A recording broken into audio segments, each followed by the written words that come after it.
ગૂગલની digital ઇજારાશાહી સામે છેવટે America તંત્ર જાગ્યું છે. અમેરિકાના 36 રાજ્યો વોશિંગ્ટન ડીસીએ ગૂગલ સામે કેસ કરતા આરોપ મૂક્યો છે કે સર્ચ એન્જિન જાયન્ટ્સના એન્ડ્રોઇડ અને એપ પર અંકુશ લીધો છે. એન્ટી ટ્રસ્ટ કાયદાનો ભંગ થાય છે. આ કેસમાં આરોપ મૂકવામાં આવ્યો છે કે શ્રેણીબદ્ધ એક્સક્લુઝિવ કોન્ટ્રાક્ટ અને ગૂગલ પ્લે સ્ટોરમાં અન્ય બિનસ્પર્ધાત્મક રીત રસમો દ્વારા ગૂગલે એન્ડ્રોઇડ ડિવાઇસ યુઝર્સને આક્રમક સ્પર્ધાથી વંચિત રાખ્યા છે. જે સ્પર્ધા તેમણે વધારે સારી પસંદગી અને ઇનોવેશન તરફ દોરી જવા ઉપરાંત અત્યંત નીચા ભાવે મોબાઈલ એપ પૂરી પાડી શકી હોત. ન્યૂયોર્કના એટર્ની જનરલ જેમ્સ અને Utah North Carolina Tennessee attorney general કહ્યું હતું કે ગૂગલ પર એક ડેવલપરે ગૂગલ પ્લે સ્ટોર દ્વારા જ એપ ડિજિટલ કન્ટેન્ટ વેચી શકે તેવી વ્યવસ્થાની ફરજ પાડવાનો આરોપ મૂક્યો હતો. આમ અહીં ગૂગલ બિલિંગ વચેટિયા તરીકે કામ કરે છે, જેના લીધે એપ કન્ઝ્યુમરો ગૂગલોને અચોક્કસ મુદ્દત સુધી 30% કમિશન ચૂકવવું પડે છે. ગૂગલ છેલ્લા કેટલાય સમયોથી ઇન્ટરનેટના ગેટકીપર તરીકે કામ કરતું રહે છે, પરંતુ હવે તે રીતસરનું આપણી ડિજિટલ સર્વિસનું ગેટકીપર બની ગયું છે. તેના પરિણામે આપણે દરરોજના ધોરણે ઉપયોગમાં લેવામાં આવતા સોફ્ટવેર માટે વધુને વધુ રકમની ચૂકવણી કરવી પડી રહી છે, એવો આરોપ જેમ્સે મૂક્યો છે.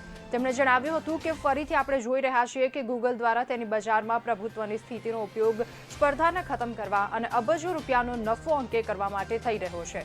ગેરકાયદેસરની રીતસર દ્વારા આ કંપનીએ લાખો એન્ડ્રોઇડ યુઝર્સને ગૂગલ તરફ વાળ્યા છે અને હવે ઓનલી ગૂગલ દ્વારા લાખો એપ્લિકેશનને તેના ફોન અને ટેબ્લેટ્સ પર ડાઉનલોડ કરવા માટે આવે છે. સૌથી ખરાબ બાબત એ છે કે ગૂગલના કદના નાના લાખો કારોબારોને રીતસર ચૂસી રહી છે. તેને લીધે તેમના નામને સ્પર્ધા કરવાની સક્ષમ રહેવા દીધા નથી અને આ કેસ ગૂગલની ગેરકાયદેસરની ઇજારાશાહીનો અંત લાવવા કરોડો ગ્રાહકો તથા ધંધાકીય માલિકોના અવાજોને વાચા આપવા માટે કરી રહ્યા છે. આ કેસમાં આરોપ મૂકવામાં આવ્યો છે કે ગૂગલ સ્પર્ધાને હતોત્સાહિત કરવા ઉપરાંત થર્ડ પાર્ટી એપ ડેવલપરને ગૂગલ પ્લે સ્ટોરની બહારથી એપ પૂરી પાડવા કે વિતરિત કરવા અટકાવતો ટેકનિકલ અવરોધ લાદે છે.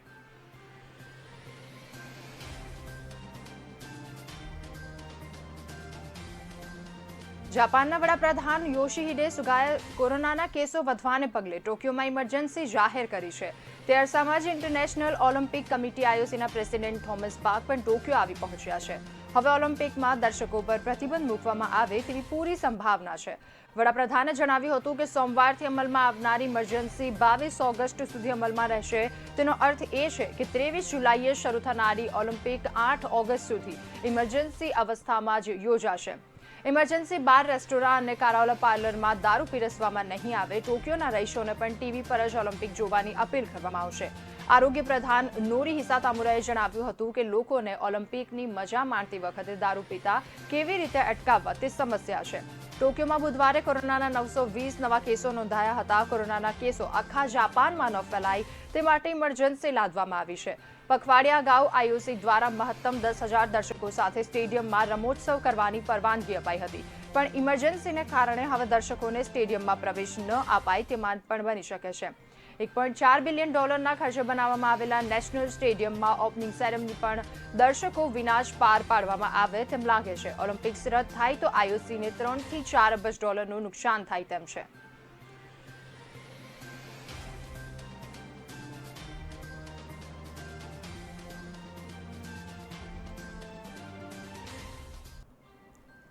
વિશ્વના સૌથી મોટા બંદરો પૈકીના એક દુબઈ બંદરમાં ભયાનક વિસ્ફોટ થતા આસપાસની ઇમારતો ધ્રુજી ઉઠી હતી અને ભીષણ આગ ફાટી નીકળી હતી. આગને કાબૂમાં લેવા માટે ફાયર ફાઇટર્સની ટીમે મહેનત શરૂ કરી હતી. દુબઈના બંદરમાં એક કન્ટેનર ઊભું હતું, તેમાં એકાએક આગ ફાટી નીકળી હતી અને જેના કારણે ભારે વિસ્ફોટ થયો હતો. વિસ્ફોટના કારણે બંદરની આસપાસમાં આવેલી મોટી ઇમારતો ધ્રુજી હતી અને આ વિસ્ફોટના કારણે શહેરમાં દહેશતનો માહોલ જોવા મળ્યો હતો. ઘટના સ્થળે કોઈ જાનહાનિ થયાનું કે ઇજાગ્રસ્ત બન્યાનું નોંધાયું ન હતું. વિસ્ફોટ થયો ત્યારે 14 જહાજો બંદરમાં હાજર હતા. વિશ્વના સૌથી મોટા બંદરો પૈકીનું એક ગણાતું જેબેલ પેલીઅર્ટમાં એક માલવાહક જહાજ ઊભું હતું. તેમાં કોઈ કારણોસર ભયાનક આગ ફાટી નીકળી હતી અને આગના કારણે જોતજોતામાં વિસ્ફોટ થયો હતો. વિસ્ફોટના સ્થળથી 25 કિલોમીટર દૂર સુધી ઇમારતો ધ્રુજી ઉઠી હોવાનો દાવો થયો હતો. પોલીસે વિસ્ફોટની તપાસ આદરી હતી.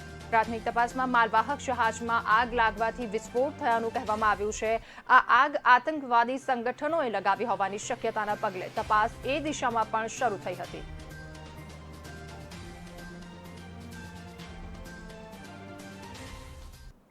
ઇરાકના પાટનગર બગદાદમાં આવેલા અમેરિકી દૂતાવાસ પર રોકેટથી હુમલો થયો. અમેરિકી સૈન્યના પ્રવક્તાએ કહ્યું હતું કે અમેરિકન દૂતાવાસને નિશાન બનાવી 3 રોકેટ છોડવામાં આવ્યા હતા. આ હુમલામાં 2 લોકોને સાધારણ ઈજા થઈ હતી. બગદાદમાં અમેરિકન દૂતાવાસ પર 3 રોકેટથી હુમલો પણ થયો હતો. ઇરાકી સૈન્યએ આ જાણકારી આપી હતી. અગાઉ અમેરિકન સૈન્યએ દૂતાવાસની ઉપર મંડરાઈ રહેલા એક ડ્રોનને ઉડાવી દીધું હતું. અમેરિકાના સિરિયા અને ઇરાકમાં આવેલા આર્મી કેમ્પ પર પણ રોકેટ હુમલા થયા હતા. જોકે અમેરિકી સૈન્યને સતર્કતાથી એ હુમલાને નિષ્ફળ બનાવાયા હતા. અમેરિકન લશ્કરી અધિકારી કર્નલ વેન વરેટોએ જણાવ્યું હતું કે અમેરિકન આર્મી બેઝ પર કુલ 14 રોકેટ છોડવામાં આવ્યા હતા, પરંતુ રોકેટને હવામાં જ તોડી પાડવામાં આવ્યા હતા. અમેરિકી દૂતાવાસમાં થયેલા 3માંથી 2 રોકેટને બગદાદના ગ્રીન ઝોનમાં જ તોડી પાડવામાં આવ્યા હતા. ગ્રીન ઝોનમાં ઘણી સરકારી ઇમારતો અને દૂતાવાસો આવેલા હોવાથી તેની સુરક્ષાનું વિશેષ ધ્યાન રાખવામાં આવે છે, જેના કારણે આ રોકેટ હુમલો નિષ્ફળ બનાવી શક્યો હતો. અમેરિકાના દૂતાવાસમાં એન્ટી રોકેટ સિસ્ટમ ગોઠવાઈ છે. રોકેટ સિસ્ટમને 2 રોકેટને તોડી પાડી હતી અને તેની દિશા ફંટાવી હતી. આ હુમલાની જવાબદારી કોઈએ લીધી ન હતી, પરંતુ આ હુમલો ઈરાની સમર્થિત મિલિશિયા આતંકી સંગઠનોએ કર્યો હોવાની પૂરી શક્યતા છે. અમેરિકાએ થોડા દિવસ પહેલા સિરિયામાં ઈરાન સમર્થિત મિલિશિયા સંગઠનના આતંકવાદીઓ પર એર સ્ટ્રાઇક કરી હતી. એમાં 4ના મોત થયા હતા. ત્યાર પછી બદલો વાળવા મિલિશિયા સંગઠનોએ રોકેટ હુમલો કર્યો હોવાની શક્યતા છે.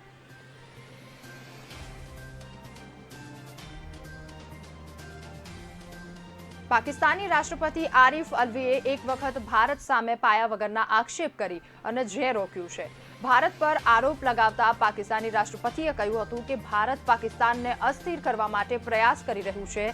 તાજેતરમાં લાહોરમાં આતંકી હાફિઝ સઈદના ઘર પાસે જે બ્લાસ્ટ થયો હતો તે પણ ભારતે જ કરાવ્યો હતો. અલ્વીએ કહ્યું હતું કે ભારત પાકિસ્તાનના આતંકવાદ ફેલાવી રહ્યું છે, જેથી પાકિસ્તાનને અસ્થિર કરી શકાય. ભારત દ્વારા આતંકી સંગઠનોને પૈસા આપી પાકિસ્તાનમાં અશાંતિ ફેલાવવામાં આવી રહી છે. ભારત સરકારે જોકે આ આરોપોને પહેલા પણ નકારી ચૂકી છે. ભારતે કહ્યું કે પાકિસ્તાનમાં થઈ રહેલા આતંકી હુમલામાં ભારતનો હાથ હોવાની વાત કાલ્પનિક છે. તાજેતરમાં આરિફ અલ્વીએ તુર્કીના સેના પ્રમુખ જનરલ ઉમિદ ડુંડુર સાથે મુલાકાત કરી હતી અને આ દરમિયાન તેઓએ અલ્વીએ ભારત સામે ઝેરીલા નિવેદન આપ્યા હતા અને કહ્યું હતું કે ભારત અફઘાનિસ્તાન થકી પાકિસ્તાનમાં આતંકવાદને પ્રોત્સાહન આપે છે. ભારત આતંકીઓને ટ્રેન કરવા માટે પૈસા આપે છે. તેમણે તુર્કીને પાકિસ્તાનની મદદ કરવા માટે પણ અપીલ કરી હતી. કોરોના વાયરસના વેરિયન્ટ ડેલ્ટાના કેસો 100 કરતાં વધારે દેશમાં નોંધાયા છે, તો તેનાથી પણ વધારે ખતરનાક લેમ્ડે વાયરસ 31 દેશોમાં દેખાયો છે. આ દરમિયાન કોરોના મહામારીમાં મરનારાઓનો કુલ આંક 40 લાખને પાર થઈ ગયો છે.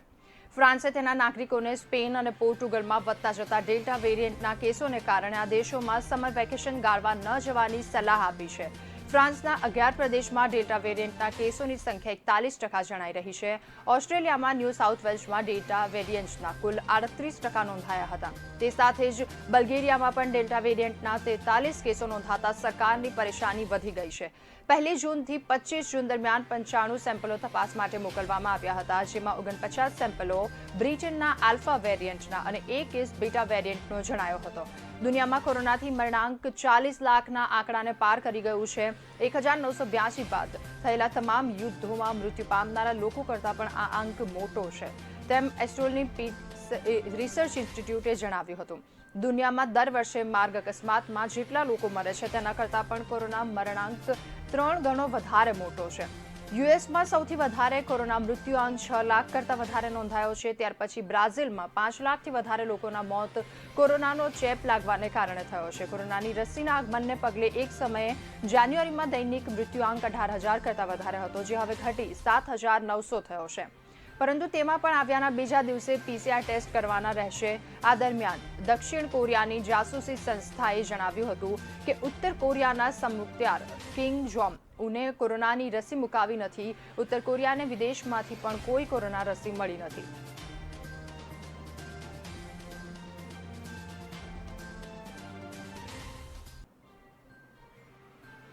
યુરોપિયન યુનિયને ગુરુવારે કાર એમિશન કંટ્રોલ સિસ્ટમના વિકાસને મર્યાદિત કરવાનું કાવતરું ઘડવા બદલ 4 મોટી જર્મન કાર ઉત્પાદકોને $1 અબજ દંડ ફટકાર્યો છે.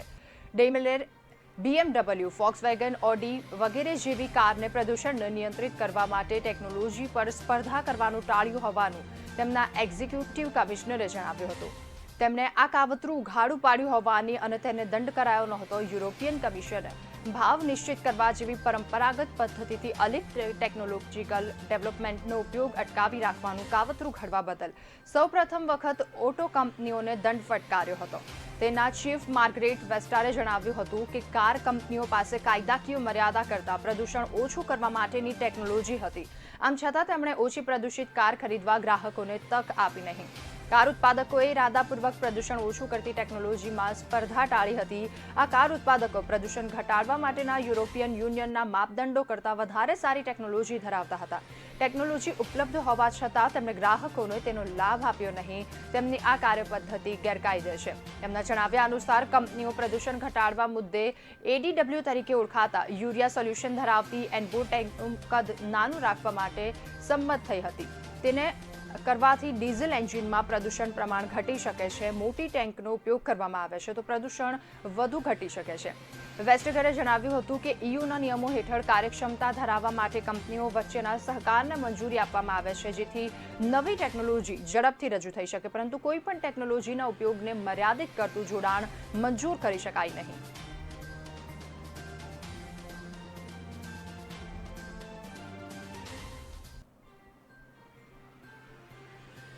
જમ્મુ કાશ્મીર સરહદે ઘૂસણખોરી કરતા 2 પાકિસ્તાની આતંકવાદીઓને સુરક્ષા દળોએ ઠાર કર્યા હતા.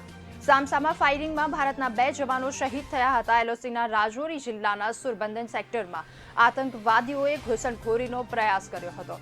ભારતીય સૈન્યના પ્રવક્તાએ જાણકારી આપી હતી. LOC સરહદે 2 પાકિસ્તાની આતંકીઓને ઠાર કરી દેવાયા હતા. આ ફાયરિંગમાં 2 જવાનો શહીદ થયા હતા અને આસપાસમાં સર્ચ ઓપરેશન હાથ ધરવામાં આવ્યું હતું. જમ્મુ કાશ્મીરના કુલગામ અને પુલવામામાં સુરક્ષા દળોના જવાનો આતંકવાદીઓને વિરુદ્ધ કાર્યવાહી કરી હતી. એમાં 4 આતંકવાદીઓ ઠાર થયા હતા. 2ને જીવતા પકડી લીધા હતા. આર્મી, CRPF અને જમ્મુ કાશ્મીર પોલીસે સંયુક્ત રીતે આ ઓપરેશન પાર પાડ્યું હતું. ભારતીય સુરક્ષા દળોની સંયુક્ત કાર્યવાહીના ભાગરૂપે આતંકવાદીઓ સામે ઓપરેશન હાથ ધરવામાં આવ્યું હતું. બાતમીના આધારે કુલગામ અને પુલવામામાં સર્ચ ઓપરેશન શરૂ કરાયું હતું, પરંતુ સર્ચ ઓપરેશન દરમિયાન આતંકવાદીઓએ સુરક્ષા દળોને નિશાન બનાવી ફાયરિંગ શરૂ કર્યું હતું. સુરક્ષા દળોના વળતા ફાયરિંગમાં 4 આતંકવાદીઓ ઠાર થયા હતા. માર્યા ગયેલા આતંકવાદીઓમાં 3 લશ્કર તોયબાના હતા. એક લશ્કર આતંકવાદી હિઝબુલ મુજાહિદ્દીનનો હતો અને બંને એન્કાઉન્ટર અલગ અલગ સ્થળોએ કરાયા હતા. પુલવામામાં પંચાલમાં એક એન્કાઉન્ટર થયું હતું તો બીજું એન્કાઉન્ટર કુલગામ જિલ્લાના એક ચેકપોઇન્ટ નજીક થયું હતું. બારામુલ્લાના સર્ચ ઓપરેશન દરમિયાન સુરક્ષા દળોએ 2 આતંકવાદીઓને જીવતા પકડી લીધા હતા. આ બંને આતંકવાદીઓ લશ્કર તોયબા સાથે સંડોવાયેલા હતા. બંને પાસેથી સુરક્ષા દળોએ હથિયાર અને વિસ્ફોટનો જથ્થો ઝડપી લીધો હતો. આ આતંકવાદીઓના હુમલા ષડયંત્રનો ભાગ હતો. તેમાં સંડોવાયેલા બીજા આતંકીઓને ઝડપી લેવા માટેની કવાયત સુરક્ષા દળોએ શરૂ કરી હતી. જમ્મુ કાશ્મીરના પોલીસ અધિકારી વિજય કુમારે કહ્યું હતું કે અગાઉ સુરક્ષા દળોએ પકડેલા આતંકીઓએ હુમલાના ષડયંત્ર અંગે બાતમી આપી હતી. તેના આધારે સુરક્ષા દળોએ સંવેદનશીલ વિસ્તારમાં સર્ચ ઓપરેશન હાથ ધર્યું હતું. ઠાર થયેલા આતંકવાદીઓ ઉપર પોલીસ ચોપડે અગાઉ પણ ગુના નોંધાયા હતા.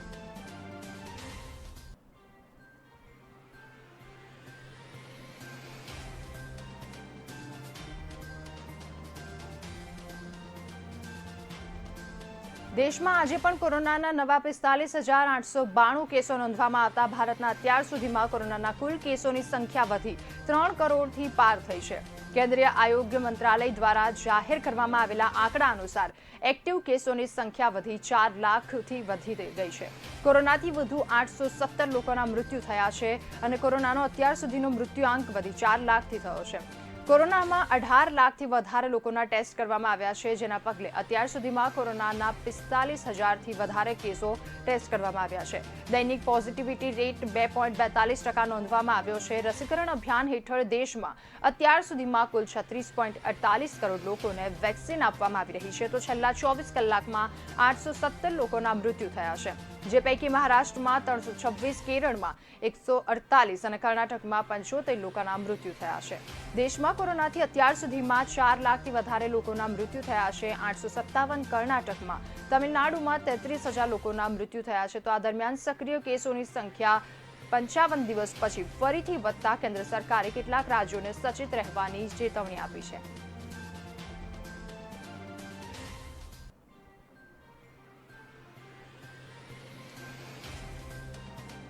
વડાપ્રધાન નરેન્દ્ર મોદીના નેતૃત્વમાં નવી કેબિનેટ બેઠક ગુરુવારે અનેક મહત્વપૂર્ણ નિર્ણયો લીધા હતા.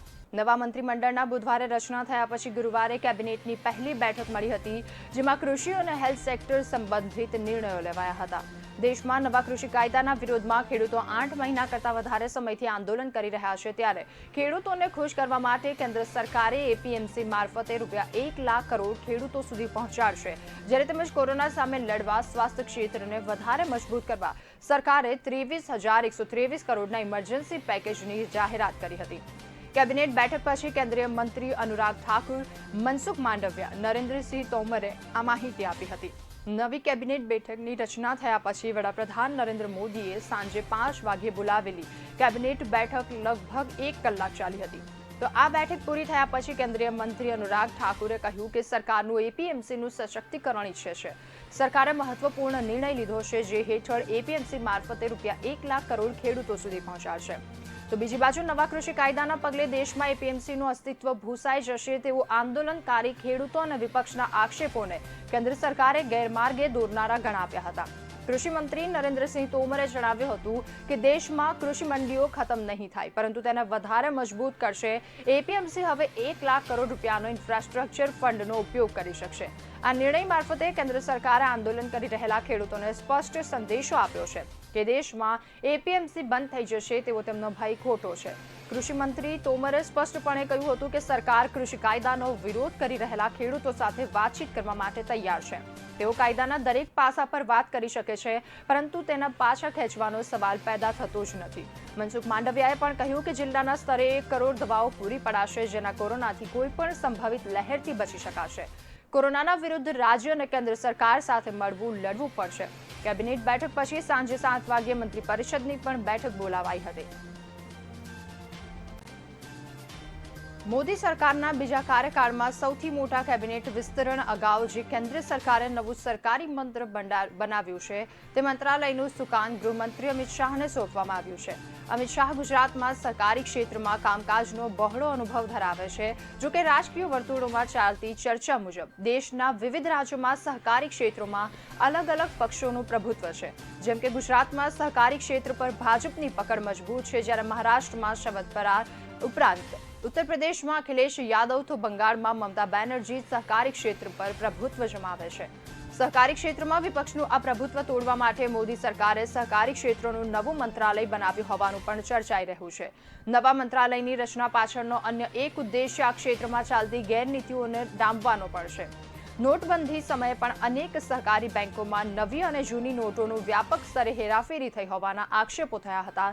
સહકારી ક્ષેત્રમાં ચાલતી ગેરરીતિઓ ડામવા માટે પણ મોદી સરકારે આ પગલું લીધું હોવાની રાજકીય વર્તુળોમાં ચર્ચાઈ રહ્યું છે.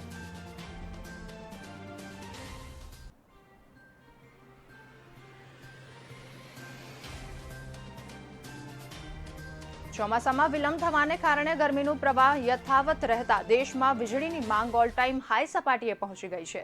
બુધવારે દેશમાં વીજળીની માંગ 200 ગીગાવોટ હતી. કોરોના વાયરસ સંબંધિત દૂર થવાના કારણે પણ વીજળીની માંગમાં વધારો જોવા મળી રહ્યો છે. વીજ મંત્રાલય દ્વારા જારી કરવામાં આવેલા ડેટા અનુસાર બુધવારે વીજળીની માંગ 200 ગીગાવોટ રહી હતી. મંગળવારે તેની માંગ 197.7 ગીગાવોટ હતી. નિષ્ણાંતોના જણાવ્યા અનુસાર ચોમાસું વિલંબિત થવાને કારણે કોરોનાના પ્રતિબંધો દૂર કરવામાં આવતા વીજળીની માંગમાં વધારો નોંધાયો છે. 30 જૂન 2021ના રોજ વીજળીની માંગ 191.51 ગીગાવોટ હતી, જે જૂન 2020માં 164.98 ગીગાવોટ હતી. જૂન 2019માં વીજળીની સૌથી વધારે માંગ 182.45 ગીગાવોટ રહી હતી. વીજ પ્રધાન આર.કે. સિંહે એક ટ્વીટમાં જણાવ્યું હતું કે આજે સવારે 11:43 કલાકે વીજળીની માંગમાં કેટલીય મેગાવોટ રહી છે. ઓલ ટાઈમ હાઈ સપાટી છે અને આ અગાઉ 28 જાન્યુઆરીએ સવારે 9:42 કલાકે વીજળીની માંગ 1,88,452 મેગાવોટ રહી હતી.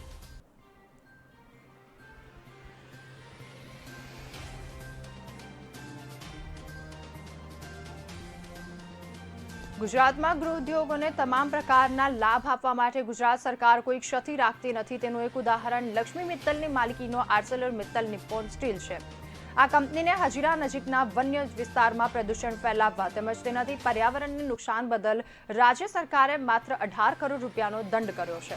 હકીકતમાં આટલી નજીવી રકમથી રાજનીતિ જોડીને 600 કરોડ રૂપિયાનું નુકસાન થવાની સંભાવના વ્યક્ત કરવામાં આવી છે. ઉપલબ્ધ વિગતો પ્રમાણે આર્સેલર મિત્તલની હજીરા પ્લાન્ટ પાસેની 38.71 હેક્ટર જંગલની જમીન સોંપવા માટેની એક દરખાસ્ત હતી, જેને ગુજરાત સરકારે માર્ચ 2021માં રિકવર કરી હતી. તો આ જમીનમાં કંપનીનું પ્લાન્ટ વિસ્તરણ અને 300 મેગાવોટનો પાવર પ્લાન્ટ સ્થાપવાની યોજના ધરાવે છે. ગુજરાત હાઈકોર્ટમાં જાહેર હિતની એક અરજીમાં આ યોજનાને પડકારવામાં આવી છે. આ જમીન પર આર્સેલર મિત્તલે ગેરકાયદેસર કબજો જમાવ્યો હોવાની આક્ષેપ છે. હાઈકોર્ટમાં આ કેસની સુનાવણી ચાલી રહી છે અને કોર્ટે રાજ્ય સરકારને નોટિસ પણ ફટકારી હોવા છતાં ગુજરાત સરકારે આ જમીન રેગ્યુલરાઇઝ કરીને કંપનીને સોંપવાનું નક્કી કર્યું છે. સૂત્રોના જણાવ્યા અનુસાર રાજ્ય સરકાર પોતાનો એક અહેવાલ જણાવે છે કે આર્સેલર મિત્તલ દ્વારા જંગલની 23 હેક્ટર જમીન પચાવી પાડવામાં આવી છે. રાજ્ય વહીવટતંત્ર આ અહેવાલની અવગણના કરી નિર્ણય લઈ રહી છે. કંપનીને ગેરકાયદેસર પચાવી રહેલી આ 23.15 હેક્ટર જમીનમાં બાંધકામ કર્યું છે અને તેમાં હજારો ટન કચરો, પ્રદૂષિત ચીજો ઠાલવી છે. હવે સરકાર દ્વારા આ જમીનના ટુકડાને રેગ્યુલરાઇઝ કરવાનું વિચારી રહી છે. સોંપણી માટે જમીનની બજાર કિંમત પણ ગણવામાં આવી રહી નથી. તો આ વિસ્તારમાં પ્રતિ હેક્ટર 16 કરોડ રૂપિયાની બજાર કિંમત સામે નેટ પ્રેઝન્ટ વેલ્યુ પ્રતિ હેક્ટર 9.5 લાખ ગણી સરકાર જમીન સોંપવાનો કારસો ઘડી રહી હોવાનું સામે આવ્યું છે. તો આ જમીનમાં નેટ પ્રેઝન્ટ વેલ્યુએ 18 કરોડ રૂપિયાની ગણતરી કરી રાજ્ય સરકાર 600 કરોડની બજાર કિંમતની જંગલની જમીન આર્સેલર મિત્તલને આપવાની તરફેણ કરી રહી છે. સૂત્રોના જણાવ્યા અનુસાર ગુજરાત સરકારની નીતિ માટે કેન્દ્રીય પર્યાવરણ વિભાગે એક આકરી નોંધ લીધી છે અને આ માટે કંપનીની તકરાર થઈ રહી હોવાનું સ્વીકારવામાં આવી રહ્યું છે. ગુજરાત હાઈકોર્ટના નિર્દેશ અને કેન્દ્રના નિયમોનું રાજ્ય સરકાર પાલન કરી રહી નથી એવી છાપ ઉપસી રહી છે. આર્સેલર મિત્તલ નિપ્પોન સ્ટીલ એ લક્ષ્મી મિત્તલની આર્સેલર અને જાપાનની નિપ્પોન સ્ટીલનું સંયુક્ત સાહસ છે. નાદારીની કાર્યવાહી હેઠળ લાગેલી બોલીમાં 2019માં આ સાહસ દ્વારા હજીરા ખાતેના આર્સેલર સ્ટીલ પ્રોજેક્ટને 42,000 કરોડ રૂપિયામાં હસ્તગત કરવામાં આવ્યું હતું.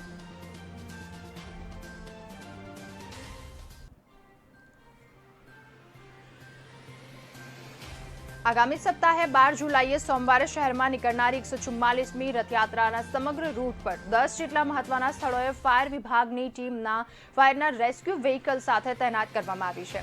ચીફ ફાયર ઓફિસરની સાથે એક મિની ફાયર ફાઇટર રથયાત્રા સાથે રહેશે. આ ઉપરાંત ઝૂ વિભાગને પણ રથયાત્રા સંદર્ભમાં તૈયારી રાખવાની સૂચના આપવામાં આવી છે. તો આ અંગે મળતી માહિતી મુજબ સોમવારે અમદાવાદ જગન્નાથ મંદિરેથી રથયાત્રા માટે મંજૂરી આપવામાં આવી છે, જેને ધ્યાનમાં લઈ અમદાવાદ ફાયર વિભાગ દ્વારા નિજ મંદિરથી લઈ શહેરના 10 જેટલા મહત્વના સ્થળોએ ફાયર વિભાગના અધિકારીઓ અને જવાનોને ફાયરના વાહનો સાથે તૈનાત કરાશે. જે સ્થળોએથી ફાયરની ટીમ રખાશે એ સ્થળોમાં જગન્નાથ મંદિર ઉપરાંત મ્યુનિસિપલ કોર્પોરેશન, પાંચકુવા દરવાજા, શાહજપુર દરવાજા, કાલુપુર દરવાજા, દિલ્હી દરવાજા, દરિયાપુર દરવાજા, તંબુ ચોકી ઉપરાંત શાહપુર રંગીલા ચોકનો સમાવેશ થાય છે. આ એક ટીમમાં 15 લોકો સાથે fire fighter, rescue tender, water browser સાથે એમ્બ્યુલન્સ રાખવામાં આવશે, જેની સંભવિત કોઈ પણ અનિચ્છનીય ઘટના બનતી ટાળી શકાય. તો આ દરમિયાન કાંકરિયા ખાતે આવેલા ઝૂ વિભાગ દ્વારા પણ રથયાત્રા સંદર્ભમાં તૈયારી કરી છે. જો કે આ વર્ષે રથયાત્રામાં હાથીનો સમાવેશ કરવામાં ન આવ્યો હોવાથી ઝૂ વિભાગ હાજર રહે તેવી સંભાવના નહીવત હોવાથી સત્તાવાર સૂત્રોનું જાણવા મળ્યું છે.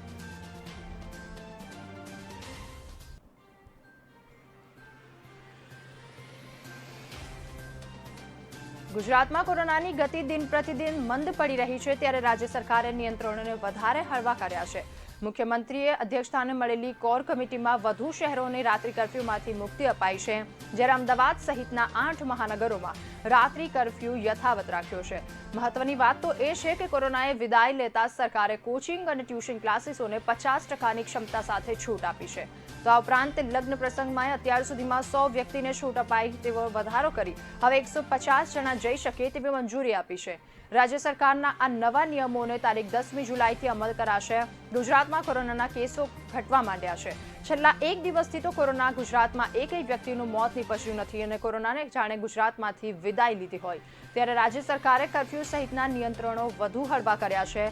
અત્યાર સુધી ગુજરાતમાં 18 શહેરોમાં રાત્રિ કર્ફ્યુ લદાયો હતો, પણ આજે જ રાજ્ય સરકારે ભુજ, મોરબી, પાટણ, મહેસાણા, ભરૂચ, નવસારી, વલસાડ, અંકલેશ્વર, ગાંધીધામ, વાપીને રાત્રિ કર્ફ્યુમાંથી મુક્તિ આપી છે. હવે માત્ર અમદાવાદ, સુરત, વડોદરા, રાજકોટ, ભાવનગર, જામનગર અને જૂનાગઢ, ગાંધીનગર એમ 8 મહાનગરોમાં જ રાત્રિના 10 વાગ્યાથી સવારના 6 વાગ્યા સુધી રાત્રિ કર્ફ્યુ અમલમાં રહેશે.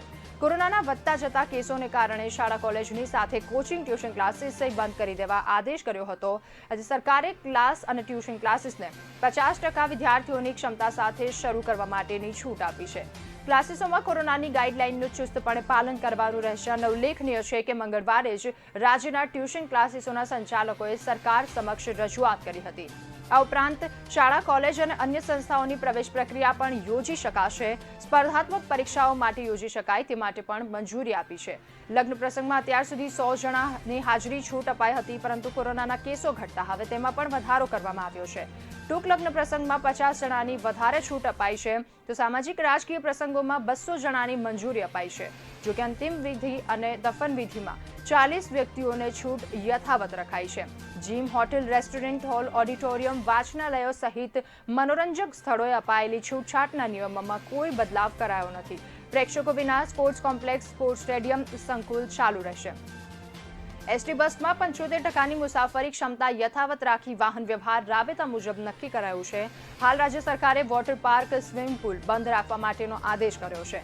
બજારો રાત્રિના 9 વાગ્યા સુધી ખુલ્લા રાખી શકાશે, તો તારીખ 20મી જુલાઈ સુધી આ નિયમો સાથે નિયંત્રણો લદાયેલા રહેશે। કોરોનાના કેસો ભલે ઘટ્યા હોય તોય રાજ્ય સરકાર હજુ સુધી સંપૂર્ણ નિયંત્રણો હટાવવાના મતમાં નથી।